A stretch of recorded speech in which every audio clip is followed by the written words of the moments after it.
final project, and it will talk about the conservation of the energy. It can be realized in the real experiment. So where are we going to start? The first one, we are going to measure the details of the experiment, like angles, displacement, and the mass of the card, and so on. The second one, we'll find out the basic equation of the conservation energy, and it will relate it to the kinetic energy and potential energy. The step three, we're going to compute the data and compare with step two equations, and also I will provide a table. The step four will analyze what factors cause the energy conservation or not, and why. So let's take a look at the real life example. It is, as you can see, it's totally same. You can see here it is a cart, and the man want to push it down along the slope, or the car here is drive down the slope. So let's take a look at the experiment image. Oh, it's here.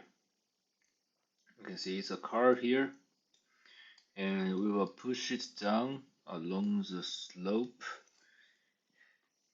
and the displacement we define it as d. As we put the board as a slope, so it has the angle here.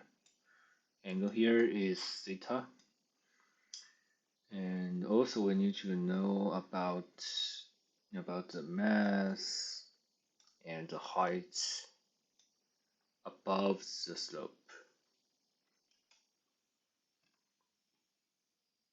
So the basic physics concept, I can say the first one is the kinetic energy.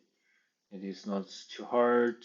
It's equal to 0.5 multiplied with mass multiplied with the velocity square. And the potential energy here, mass multiplied with g multiplied with height. So the conservation of the energy in this experiment is between the two energy. So for the kinetic energy, the unknown value is the original value and the final value, because we all know that the object is along the slope. So at first the velocity I is equal to 0, because when we push it down, it will have the velocity. So here the velocity we can see is just a velocity v. And also we need to know about the mass of the cart. This one is not too hard. We just can use the balance. Oh, otherwise for the velocity we can use the velocity detector. I think everyone may use it in the lab. Just use the computer and some equipment. Then move to the gravitational potential energy.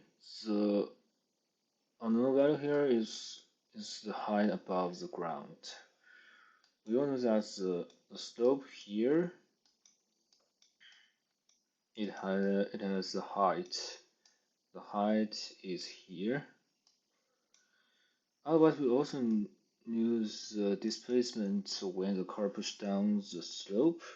So, and we all know the theta, and so here the height is equal to sine theta multiply with displacement.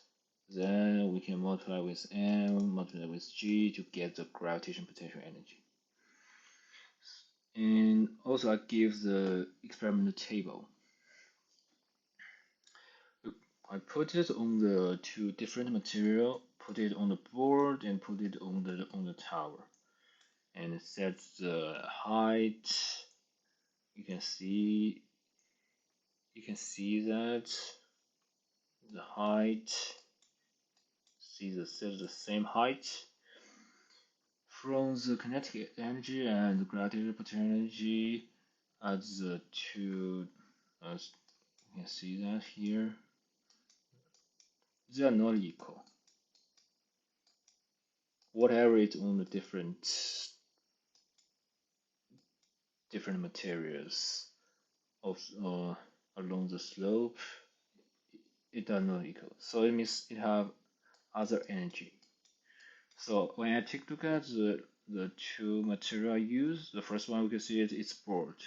It is like the flat, and I think the car will fall down a little bit quicker.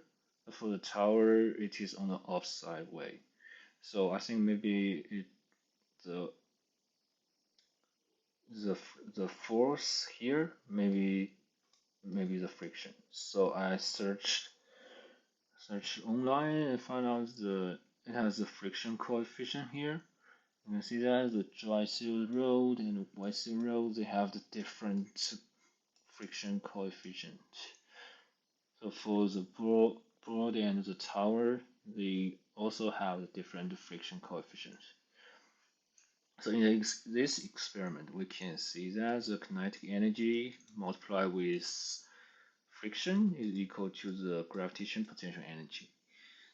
So, but it cannot prove for the conservation and energy equipment because the conservation energy need to show that one energy has been totally transformed into another energy.